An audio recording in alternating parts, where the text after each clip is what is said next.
In this video, we will be covering the basics of how to film a video. Videography is a very complicated field, and you can find entire tutorial series online that teach the technicalities of producing a video. But in this video, we will instead focus on things to consider while filming a cardistry video in particular. Videos are a huge part of cardistry as a culture. Some would even argue that cardistry and videos are inseparable, as cardists have been sharing each other's material with videos since the very early days of cardistry. As explained in our last tutorial, filming a video is one of the main ways you can get recognized in the community. So with that said, let's go over what you need to film a video. The most important thing you should have before filming a video is moves.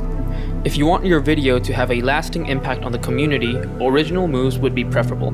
The next thing you need is something to record video. This could be a DSLR, camcorder, or even just your smartphone. While we understand that circumstances don't always allow, a HD camera would be preferable as you want people to clearly see each of your moves. The next thing you need is an editing software to edit your video. If you are just looking to make a casual video, then you don't need anything serious. All you need is a software that has a timeline and that allows you to cut and trim your clips and add an audio track. However, if you are looking to create a serious video, we would recommend professional software such as Adobe Premiere or Sony Vegas for Windows and Final Cut Pro for OS X. This way you have access to more features to fine-tune your video. The last thing you need is internet to upload your video to a video streaming platform. In the cardistry community, this would generally be YouTube. So those are all the things you need to film and publish a video. But before actually filming, there are still lots of choices to make and things to plan out. So the first thing to decide is the general theme or vibe of the video. We put this one first as this decision will influence all the remaining ones. There are a ton of directions a video can go. It can be very intense, a bit more laid back, it can have a storyline. It might not even have to be heavily focused on moves. This will guide the rest of your choices that you make and will make your video feel a lot more cohesive. The next thing to consider is what track to edit to. Once you have a general idea of the theme and or vibe you're going for with your video, deciding a track should be relatively straightforward. Some people choose the track after filming, but from personal experience, I would suggest choosing the track beforehand. This way you have a better idea of what vibes to go for when you are filming. Choosing the track and listening to it at least a couple times before filming will also make it easier to synchronize moves to the rhythm or beat of the music. Finally, there's where to film, what to wear, and what deck to use.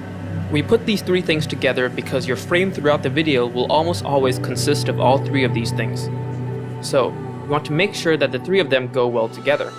If you were to shoot against a black wall wearing a black shirt using a black deck, then you and your moves will be very hard to see and to differentiate. So, generally you want to find a clean background and you want to wear something that will differentiate yourself from the background, unless of course you intentionally don't want to be seen in the video. And finally, you want to choose a deck that can be easily differentiated from your clothes and the background.